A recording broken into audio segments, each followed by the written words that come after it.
রাধে রাধে নিতাই গৌর প্রেমানন্দে হরি বল। তো আপনাদের সকলকে স্বাগত জানাচ্ছি আমাদের আদরের কানাইলালের চ্যানেলে। তো আপনারা ভাবছেন এই এত গরমে সবাই শীতের পোশাক কেন পরে আছে?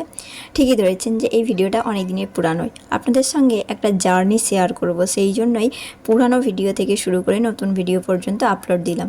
এটা হলো কানাইসোনার পিসিমার সাধভক্ষণ থেকে শুরু করে কানাইসোনার যে খেলার সাথী এসেছে তার অন্নপ্রাশন পর্যন্ত আপনাদের সঙ্গে শেয়ার করছি, আশা করি ভালো লাগবে। তা আমাদের সনাতন ধর্মের রীতি অনুযায়ী যেমন সাধভক্ষণ হয়েছিল সেইভাবে কানাইসোনার পিসিমার সাধভক্ষণ করানো হয়েছিল। তো দিদি প্রতিদিনই শ্রীমদ্ ভাগবত গীতা পাঠ করত। মহাপুরুষের বর্ণনা করা হয়েছে। তার প্রথম লক্ষণ হচ্ছে যে তিনি মোহাচ্ছন্ন হয়ে তার দেহটিকে তার যথার্থ স্বরূপ বলে ভুল করেন না। তিনি সুনিশ্চিতভাবেই জানেন যে তিনি তার দেহ নন, তার প্রকৃত স্বরূপ হচ্ছে পরম পুরুষোত্তম ভগবান শ্রীকৃষ্ণের এক অনুসৃত অংশ। তো এই স্বাদের অনুষ্ঠানে দিদিকে 9 মাসের স্বাদ দিতে যাওয়া হয়েছিল দিদি শ্বশুর বাড়িতে। সেদিনকে অনুষ্ঠানে সকালবেলা দিদি স্নান করে কানাইসোনাকে কোলে নিয়ে কানাইসোনার চরণে তুলসী চন্দন পত্র দিল। দেওয়ার পরে ফুল দেওয়ার পরে তিনি পাঠ কীর্তন করতে লাগলো। তারপরে আমরা সেবা ভগবানের রান্নার জন্য সেবা করতে শুরু করলাম। রান্নাবান্না হয়ে যাওয়ার পরে কানাইসোনাকে ভোগ লাগানো হয়েছে, নানান ধরনের ব্যঞ্জন ভোগ লাগানো হয়েছে, অনেক কিছু আছে। তো যেহেতু শীতের সময় স্বাদ দেওয়া হয়েছিল সেই জন্য সেই সময় ছিল এঁচোড়, ছিল পনির, ছিল আর নানা রকমের জিনিস, ফুলকপি ছিল, সমস্ত কিছু কানাইসোনাকে ভোগ লাগানো হয়েছে। সমস্ত কিছু মা নিজে হাতে বানিয়েছে, কানাইসোনার ঠাকুমি নিজে হাতে বানিয়েছে। তো সোনাকে তো স্নান টান করানো হয়ে গেছিলো সকালবেলা, রেডি করানোর পরে ভোগ লাগানো হয়েছিল। তো আপনাদেরকে এখন আমি ভোগ নামানো হয়ে যাওয়ার পরে ভোগ দর্শন করাচ্ছি, অর্থাৎ প্রসাদ দর্শন করছি। জয় জয় মহাপ্রসাদ কি জয় হোক। আর এই প্রসাদই দিদিকে স্বাদ ভক্ষণ করা, অর্থাৎ প্রসাদ খাওয়ানো হবে দিদিকে। তো আমাদের সনাতন ধর্মের রীতি রয়েছে যে সবাই বাইরের জগতে দেখি যে আমিষ করায়, কখনোই উচিত নয় যে সাধভক্ষণে যারা বাইরে মানুষ যারা হচ্ছে আমিষ খান তারাও কিন্তু এই সাধভক্ষণে কখনোই আমিষ খাবে না। সাধভক্ষণে সবসময় প্রসাদ পাওয়ানো উচিত, আর আমিষ কখনোই খাওয়া উচিত নয়। তো সবসময় প্রসাদ ভগবানকে অর্পণ করার পরে, ভগবানকে ভোগ লাগানোর পরেই আমাদের ভোজন করা উচিত প্রসাদ রূপে। তো যাই হোক, আমাদের ভিডিওটা এখানে শেয়ার করছি, আপনারা দেখুন, পুরো ভিডিওটা ভালো লাগবে। তো যেহেতু সাধভক্ষণ করানোর সময়টা খুব সকালে ছিল, সেই জন্য সকালবেলা কানাইসোনাকে যে সমস্ত জিনিস ভোগ লাগানো হয়েছিল সেগুলো দিয়ে দিদিকে আগে অল্প একটু প্রসাদ মুখে দেওয়ানো হয়েছিল। তারপরে পুরোপুরি দুপুরবেলা প্রসাদ পাওয়ানো হয়েছিল, আবার নতুন করে ভোগ লাগানো হয়েছিল, সমস্ত কিছু ব্যঞ্জন ভোগ লাগিয়ে আবার দিদিকে প্রসাদ পাওয়ানো হয়েছিল। তো আমাদের কানাইসোনাকে আমাদের পরিবারের সবাই কিন্তু নিজের ছোট্ট সন্তান রূপেই ভালোবাসে। তো সেই জন্য দিদির আবদার ছিল কানাইসোনা তার কোলে বসে সেই প্রসাদ দিদি মুখে পাবে। তো যেহেতু আমাদের ছোট্ট সদস্য রূপে আমাদের কানাইসোনাকে ভালোবাসি, তাই জন্য আপনারা সকলেই দেখেছেন যে প্রতিটা অনুষ্ঠানেতেই আমরা আমাদের কানাইসোনাকে রাখি, কারণ সেও তো বাচ্চা, সকলে আনন্দ করতে ভালোবাসে। তো সবার সামনে থাকলে সেও আনন্দ পাবে, আমরাও আনন্দ পাই যে আমাদের ছোট সন্তান আমাদের সাথে রয়েছে।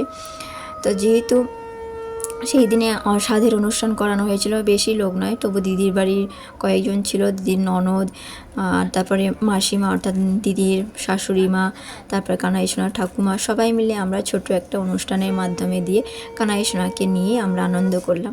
তো পুরো ভিডিওটা দেখুন, আশা করি সবারই ভালো লাগবে, কারণ একটা অন্য রকমের স্বাদের অনুষ্ঠান। তো এর আগেও একটা স্বাদের অনুষ্ঠানের ভিডিও আপনাদেরকে দিয়েছিলাম, যেটা ছিল কানাইসোনার মাসিমার ভিডিও, যেটা আমার দিদি ছোটদির স্বাদের অনুষ্ঠানে ভিডিও দিয়েছিলাম। তো এটা এবার দেখুন কানাইসোনার পিসিমার স্বাদের অনুষ্ঠান হচ্ছে, এবং এই স্বাদের অনুষ্ঠান থেকে শুরু করে যে কানাইসোনার খেলার সাথী এসেছে সঙ্গী, তার পুরো অন্নপ্রাশন পর্যন্ত ভিডিওটা আপনারা দেখতে পাবেন। তো অবশ্যই আমাদের সাথে থাকুন। রাধে রাধে নিতাই গৌর হরিবোল। তো এখানে এক এক করে আগে সোনাকে আরতি করা হয়েছে, অর্থাৎ কানাইসোনাকে আরতি করা হয়েছে, তারপর গুরুবর্গদেরকে সেই আরতি উদ্দেশ্য করা হয়েছে, তারপরে সেই প্রসাদ আরতি নিয়ে দিদিকে সবাই মিলে আরতি দিল, দিয়ে একটু ফুল মাথায় দিয়ে আশীর্বাদ করলো। তারপরে দিদির মুখে একটু অল্প কিঞ্চিত প্রসাদ মুখে ছুঁয়ে দিল, দিয়ে তারপরে কানাইসোনাকে আমরা নামিয়ে নিয়েছি। নেওয়ার পরে তারপরে দিদি প্রসাদ পেয়েছিল, অর্থাৎ প্রসাদ গ্রহণ করেছিল। তার সাথে সাথে দিদির জন্য যে সমস্ত উপহার এনেছিল, শাড়ি, নতুন শাড়ি, কেউ কেউ জিনিস দিয়েছে, সেইগুলো দিদিকে দিয়ে দিচ্ছে। তো কানাইসোনা চুপটি করে তার পিসিমার কোলে বসে রয়েছে। তো খুবই ভালো লাগছে, একটা অন্য রকমের ভিডিও। তো আপনারা দেখুন, আশা করি সবারই ভালো লাগবে। তো তো আমি তো সবসময় লক্ষ্য রাখছি আমাদের কানাই সোনাকে যাতে কোনো অসুবিধা না হয়। তো সে তার পিসিমার কোলে খুব সুন্দরভাবে বসেছে, দিদি খুব সুন্দর করে কানাই সোনাকে ধরে রয়েছে, কোনো অসুবিধা তার হয়নি। আর এমনিতেও দিদি কানাই সোনাকে খুবই ভালোবাসে, সেও তার ছোট্ট মানে সদস্য হিসাবে খুবই ভালোবাসে, তাই জন্য সমস্ত অনুষ্ঠানেতেই তাকে রাখতে চায়। তো এইভাবে আমাদের কানাই সোনাকে নিয়ে আমাদের সমস্ত অনুষ্ঠান আমরা পুরোপুরি কমপ্লিট করলাম। তারপরেতেই আপনারা দেখতে পাবেন যে কানাই সোনার খেলার সঙ্গীকে। তো চলুন আমাদের অনুষ্ঠানের সঙ্গে থাকুন। রাধে রাধে, নিতাই গৌর প্রেমানন্দে, হরি বল হরি বল। এবং নির্বিশেষ ব্রহ্মজ্যোতির দিকে তাদের সমস্ত ভক্তি পরিচালিত করে থাকে। যে পরম তত্ত্ব অব্যক্ত ও ইন্দ্রিয়াতীত সেই নির্বিশেষ রূপের ধ্যানে মনোনিবেশ করতেই তারা পছন্দ করে। বাস্তবিক পক্ষে পরমার্থবাদীরা দুই রকমের হয়ে থাকেন। এখন অর্জুন চাইছেন তো আপনারাও কমেন্ট করবেন যে এরকম একটা নতুন ধরনের অনুষ্ঠান আপনারা দেখছেন, যেখানে ভগবান রূপে নয় গোপাল সোনাকে আমরা আমাদের সদস্য রূপে আমাদের প্রতিটা অনুষ্ঠানে রাখছি। তো এখানে অনেকেই অনেক কিছু বলতে পারে যে ভগবানকে নিয়ে খেলা হচ্ছে না, আমরা ভগবান রূপে নয় আমাদের ছোট্ট সন্তান রূপে আমরা কানাই সোনাকে নিয়ে আনন্দ করি। তো এভাবেই আমরা প্রতিটা ভিডিওর মধ্যে আপনারা দেখতে পাবেন গোপাল সোনা আমাদের ছোট্ট সোনা রূপে থাকে। তো কানাই সোনার পিসিমার স্বাদের অনুষ্ঠানে কানাই সোনা ঠাকুমা, ঠাকুরদা এবং সবাই মিলে আনন্দের সঙ্গে এই অনুষ্ঠানটা আমরা পালন করেছিলাম। তো খুবই ভালো লাগছে। তারপরে দিদি এতক্ষণ ধরে কানাই সোনা কোলেতে বসে রয়েছে, তাই একটু দিদির জল হালকা করে গরম গরম কুশি কুশি জল কানাই সোনাদেরকে একটু খাইয়ে দিল, যাতে সে অনেকক্ষণ ধরে বসে আছে, তো অনুষ্ঠানটা অনেকক্ষণ ধরেই চলছিল। তো কেমন লাগছে অবশ্যই জানান, অবশ্যই কমেন্ট করে যাবেন। তো এইদিকে অনুষ্ঠান চলছে, তার সাথে সাথে প্রভু পাঠ কীর্তনও করছেন, শ্রীমদ্ ভাগবত গীতাও পাঠ করছেন। সকালবেলা তো দিদি পাঠ করেছিল নিজে নিজে শ্রীমদ্ ভাগবত গীতা, এখন প্রভু পুরোপুরি অনুষ্ঠান পর্যন্ত শ্রীমদ্ ভাগবত গীতা পাঠ করছিলেন। তো খুবই ভালো লাগছে, খুবই আনন্দের সঙ্গে আমরা পালন করছি আমাদের এই ছোট্ট স্বাদের অনুষ্ঠান।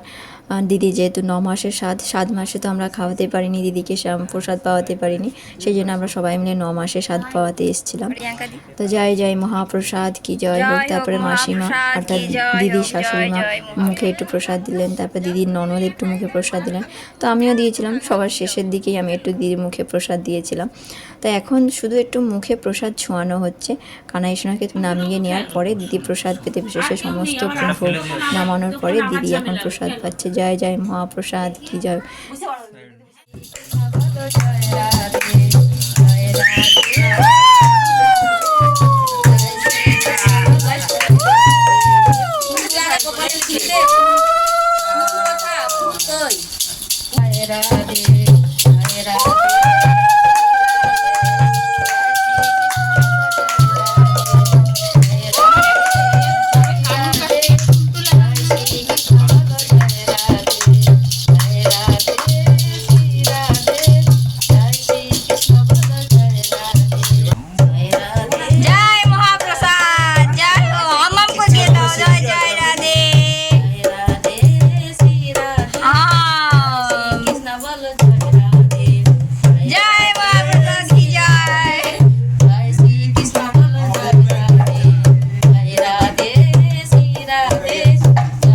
তো আপনাদেরকে সবাইকে একটা সারপ্রাইজ দেওয়া হলো।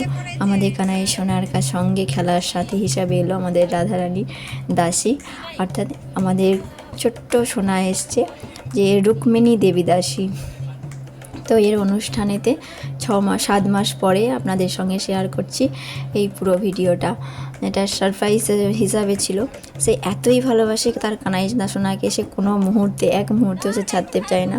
তো সে সবসময় তার একটা ছোট্ট আলক্ষ্য রয়েছে রাধা মাধবে, সে সবসময় রাখে। ছোট্ট একটা গীতা রয়েছে, সে সবসময় তার কাছে রাখে। ঘুম থেকে উঠে আগে গীতাটাকে ধরে, তো নানানভাবে থাকে। কিন্তু সে যখন কানাই দাদাকে দেখে বা আমাদের গোপাল সোনাকে দেখে, খুব আনন্দের সঙ্গে সে তাকে ধরে রাখে। তো সময় পেলে আপনাদের সঙ্গে ভিডিওগুলো শেয়ার করব। তো আমাদের এই ছোট্ট রাধারানী দাসীকে আমরা শৃঙ্গার করিয়েছি। এত দুষ্টু হয়েছে, কীর্তন শুনলে এত নৃত্য করে। প্রথম মহাপ্রসাদ পাচ্ছে, কি সুন্দর আনন্দের সঙ্গে মহাপ্রসাদ পাচ্ছে। সে হাঁ করে আপনা আপনি প্রসাদ পেয়ে আনন্দের সঙ্গে নৃত্য করছে। খুবই ভালো লাগলো। গুরু গৌরাঙ্গের কৃপায় আমাদের একটা খুব ছোট্ট সোনা এসছে, যে তার দাদাকে খুব ভালোবাসে, কানাই দাদাকে খুব ভালোবাসে, গোপাল সোনাকে নিয়ে তার সঙ্গে খেলা করতে চায়, আর কীর্তন শুনলে সে খুব নৃত্য করতে চায়। তো যাই হোক, অন্নপ্রাশনের দিনে তার বড় দিদি রয়েছে, সেও, তার নাম হলো রোহিণী দাসী, আর এ হলো রুক্মিণী দাসী। তার সাথে কিন্তু তার দাদাকে রাখতে হয়েছে, অর্থাৎ গোপাল দাদাকে রাখতে হয়েছে, সে নইলে কান্না করবে। তো দেখতে না পেলে সে কান্না করবে, সেই জন্য তাকে তার দাদার কাছেই রাখা হয়েছে। নিচে আমাদের গোপাল সোনা বসে রয়েছে, আর তার পাশেই ও বসেছে, নিজে বসে বসে প্রসাদ পেয়েছে, খুব আনন্দের সঙ্গে প্রসাদ পেয়েছে। তা কেমন লাগলো আমাদের এই ছোট্ট ভিডিওটা অবশ্যই কমেন্ট করে জানাবেন। রাধে রাধে, নিতাই গৌর প্রেমানন্দে, হরি বল হরি বল, জয় জয় মহাপ্রসাদ কি জয়, নিতাই গৌর হরি বল।